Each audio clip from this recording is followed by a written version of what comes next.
Okay, we're using a different guitar than the Aria Pro 2 that I was originally going to use for the truss rod adjustment. The reason being the Aria Pro 2 really didn't need any more adjusting. Um, this guitar actually does need a truss rod adjustment, and it's also a two-way truss rod. So I thought this would make a better example for the video than the previous guitar. So before we get started, I just want to recommend a few basic tools you're going to need to do this. I'm just going to move the camera. What you're going to need is preferably a capo. Failing that, you can use a guitar pick, which I'll show you in a minute. You're going to need the correct truss rod wrench, depending on what size you're using for your guitar, or you're going to use the socket end, like we saw in the Aria Pro 2, that uses like a nut driver or a socket to make your truss rod adjustment. In this case, we're using a basic standard 4mm hex wrench, and our adjustment in this guitar is up here at the headstock. And finally, I would suggest using a set of feeler gauges. This is the Music Nomad set we've seen in previous videos. It's the truss rod gauge set. It comes with 3 gauges, 6 thousandths, 8 thousandths, and 10 thousandths of an inch, which should be pretty good for a starting point. I have a few other feeler gauges from an old set I had from years ago. Like, for example, this is a 8 thousandths and a 11 thousandths of an inch, and I just wrote the measurement on a piece of tape. And these are quite old, but they get the job done. The only thing is, if you don't own any feeler gauges, you could either get the Music Nomad set, this one, and or you could also go to the hardware store and buy a set of feeler gauges. They come in a pretty big set. You're probably only going to need maybe a half dozen of them total, but you get a full set, so that's always handy. The only thing to remember is a lot of times these are meant for automotive use or mechanical use, and they usually have a thin coating of oil on them just to keep them lubricated. I ended up taking them off the holder and I use them individually. But again, these are very, very old, so there's nothing left on these. So that's why I can use them for guitars. And if you don't have a capo, you can use a guitar pick. Now, the Music Nomad kit, this feeler gauge kit, comes with what they call a pick capo. I've misplaced that thing. I don't know where it went. I never really used it because I just used a regular capo, but you can use a guitar pick as long as it's a heavier pick. Like this case here, this is a pretty thick pick. I'm not sure how thick it is, maybe a millimeter. But you take your pick and you put it over your low E string, under your A string, and then over the D string. And all that's doing is holding that low E string down at the first fret, and it's performing the same function as your capo would when you put your capo on at the first fret. So this pick capo will come with the Music Nomad kit. I just don't have the proper one, but a heavy gauge guitar pick will work in a crunch. And failing all that, you can just use your finger, hold it down at the first fret, and then you're going to take your measurements down here. I'll show you this better in a minute. And you hold your finger at the other end of the guitar here, and then you take your measurement. That you kind of need 3 hands to do that properly. That's why a capo is handy, especially if you're doing this by yourself. So let me just stop the video. I'll get the guitar positioned in a better spot to show you what we're doing, and we'll get started. Okay, I'm going to record this video looking at the side of the guitar because it'll be a little easier to see what I'm doing. Normally, when you want to check your truss rod relief, you want to do it in the playing position. So I'll show you that at the very end. But for right now, I think it'll just be easier to see from this angle. So I already know this guitar needs an adjustment. There is almost no neck relief in this guitar right now. At the time of this recording, it's early spring, and the temperature is definitely changing. Things are warming up, and the guitars are moving around a bit because it's a piece of wood and it's subjected to temperature and humidity. So first thing we're going to do is take your capo, whether it's a capo or the pick capo like I mentioned earlier, And you want to put it at the first fret of your guitar.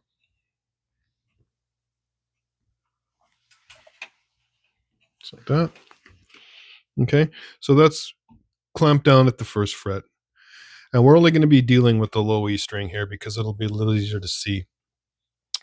And then you want to take your other finger or your other hand, and I like to use the 17th fret and depress the string at the 17th fret. So I'm just going to tap the string real lightly here.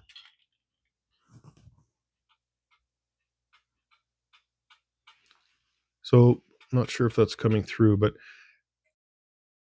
there's barely any relief there. Like I'm thinking it's probably like 2 or 3 thousandths of an inch.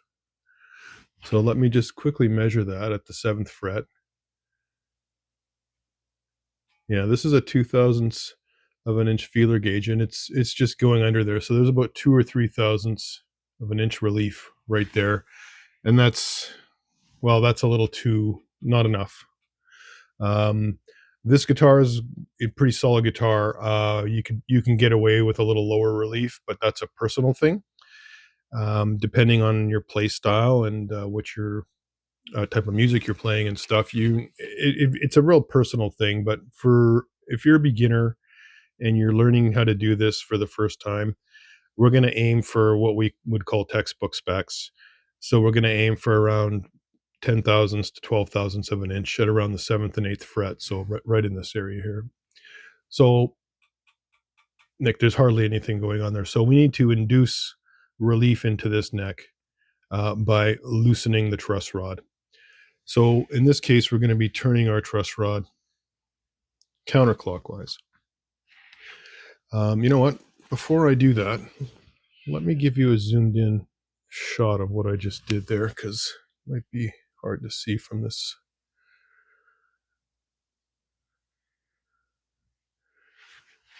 Okay, so here's our 7th fret, 8th fret, 9th fret. So I'm going to hold the string down at the 17th fret. Now you can't see that, but I've got the capo on and the string held down at the 17th fret. Now you can see that string is barely moving, and that noise you hear is it tapping off the frets. Hopefully that's coming through. So we'll take a closer look at this after we make our adjustment. So let me zoom this out again, and we'll move the camera over here. I'm going to take the capo off. So get your adjustment wrench, insert it into the truss rod hole. Okay, so that's where it wants to sit. So I can already tell I'm going to have to loosen the string off. Let me show you.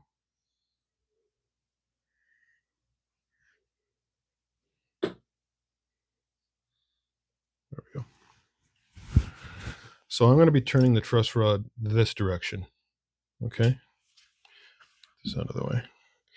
Now it's the wrench itself is right next to the G string, so I'm going to have to loosen that string off. I'm just going to lift it out of my way. I detuned it a little bit to make it easier to move. So now I got a little room to move that truss rod. So I'm going to move it to my left. And now because there's almost no relief in this neck, I'm gonna give it another turn because I know it's going to need more than a quarter turn. Okay, the truss rod right now, it's hard to hear or see what I'm doing, but it's in a neutral position right now. So technically, it's not really doing anything. So this is a two-way truss rod. So as I mentioned earlier in the video, when you're making these adjustments, and in this case, we're adding relief, we're in this spot right now where the truss rod really isn't engaged. So I'm going to give it a few more turns until I feel the truss rod grab again. And I'm just going to loosen off the D string as well, just to give me a little more room to make that adjustment. Okay. So now I got a little more room to move the wrench back and forth here. So let me find, okay, there we go. So yeah, it's still in a neutral position. I'm going to just keep turning it till it, okay, there we go. I can feel it grabbing. Okay, so that's about a quarter turn, moving the wrench in a counterclockwise direction. So I think let's leave it there and we'll take a quick measurement. Now, before we do that, we want to make sure we have proper string tension on the neck. So let's quickly put our strings back and get them tuned up.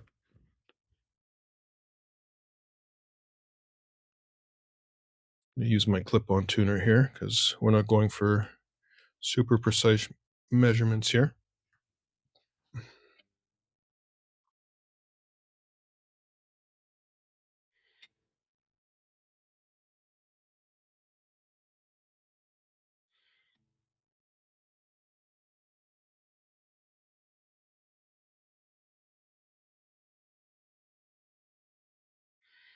So you can see the other strings were all a little bit flat. So that little adjustment we made did make a difference on what's happening on the guitar. So let's put our capo back on.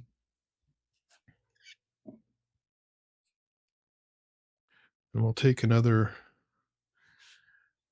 reading at that same spot at the 7th fret again.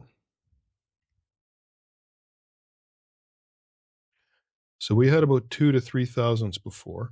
So let's just start there. So procedure is the same. I got the capo on and I'm holding the string at the 17th fret. Okay, yeah, there's already more room there than there was before. So let's move up to a 4 thousandths of an inch feeler gauge. Yeah, that's going under there nicely. Okay, let's move up. The next one I have on my gauges is a 6 thousandths. So let's try that. Okay, so that's about where, yeah, I'd say that's about 6 thousandths at the 7th fret. So I think we need to put a little bit more relief in the neck. So we'll go back and we'll do that same procedure again.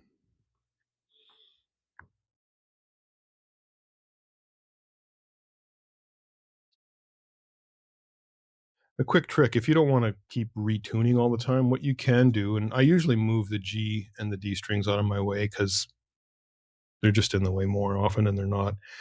So you can loosen them off. Just count the amount of times you detune the tuner. So, for example, we go 1, 2, 3, 1, 2, 3, and then when you retune them, turn them 3 more turns in the opposite direction because we're not going for precision tuning. That'll put us pretty close to where we were, if not exact.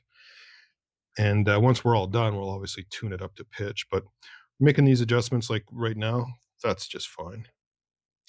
Okay, so we're going to go, I'd say it's about a quarter turn right there. I'm just going to reposition the wrench.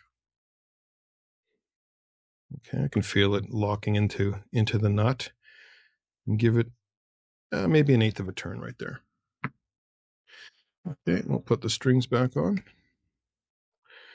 This guitar needs a string change at some point in the near future, so maybe when I do that, I'll record that as well and we can do a full setup on this guitar.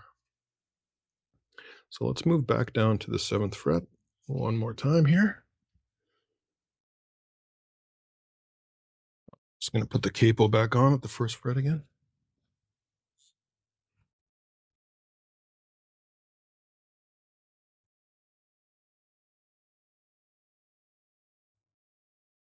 Okay, so let's zoom in for this one because I think we're going to be pretty close if we're not perfect. So here's our 7th fret here.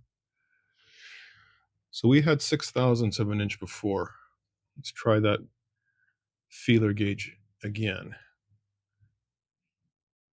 Okay, yeah, that's sliding under there with almost no resistance. So I'd say we're probably around 7 or 8 thousandths. So I'm going to try an 8 thousandths of an inch. Yeah, that's moving in there pretty well too. Okay, let me grab my 10 thousandths of an inch.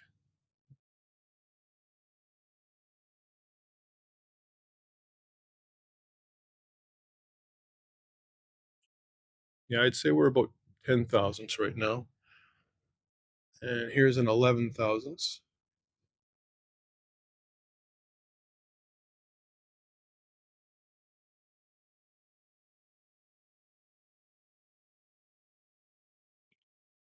Yeah, I'd say that's probably where we're sitting. It's a little harder for me to see with the camera right in the way, which is again why I like to do it in the playing position. But let's do the finger tap test. Okay, you can see there's a little bit of a bounce now, where before that string was almost resting right on the fret. So we've induced a little relief, and you can see there's a little movement there now, where there was almost none before. Okay. I think what I'm going to do now is I'm going to put this in the playing position and give it a quick check. And if I'm happy with where we're at, I'll let me stop the video and I'll come back and I'll give you a better angle of that.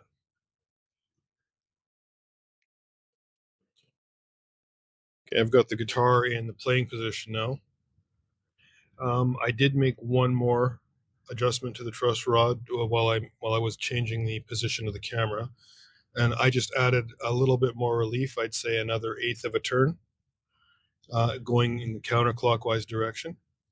Um, and I've got the strings are all tuned to pitch now, and the cable's at the first fret, fingers at the 17th fret, and we're going to take our measurement at the 7th fret right here. Now, I like to look directly down at the fret, and as I slide the feeler gauge between the string and the fret, yeah. Now this is something if you're new to this is something you'll have to do a few times and get a feel for it. But I can tell that that is around 11 to 12 thousandths. So let me get a 12 thousandths gauge.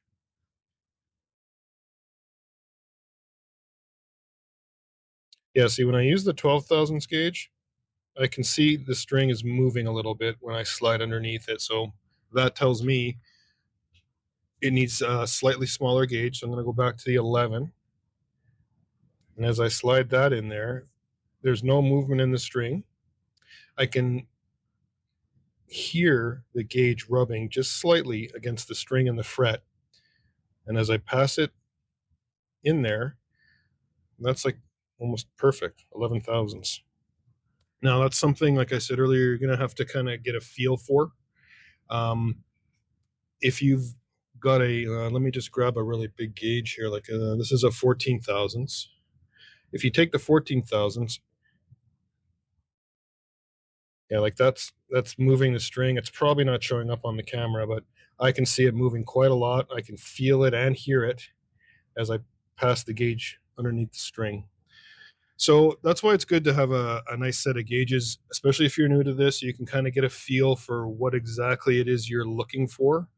Um, I like to go at this angle personally, grab the right gauge, because if you're going like this and your gauges are not quite straight against the fret as you take your measurement, you're going to be affecting that string. Like I can push the string with this gauge. So you just want to make sure you get your angle right, nice and straight. You can just barely feel it scraping. You should be able to hear a little bit too. My furnace is going, so it's probably not going to come up through on the microphone, but it's definitely there. So I'm happy with that. I know, this is my own guitar, so I know that's a nice amount of relief in the neck. I can probably maybe go down to 10 thousandths, but that's fine. I'm just going to leave it there. Okay, the furnace just went off. Let's try that again. Maybe you can hear it. Oops. I'll have to check that in the edit to see if it's there, but it is something you can hear. Um, so that's basically how to measure and adjust for neck relief on your guitar. Not super complicated. And like I said earlier, I mean, you can use your pick cable. All you've got is a guitar pick and you don't have a regular cable. There we go.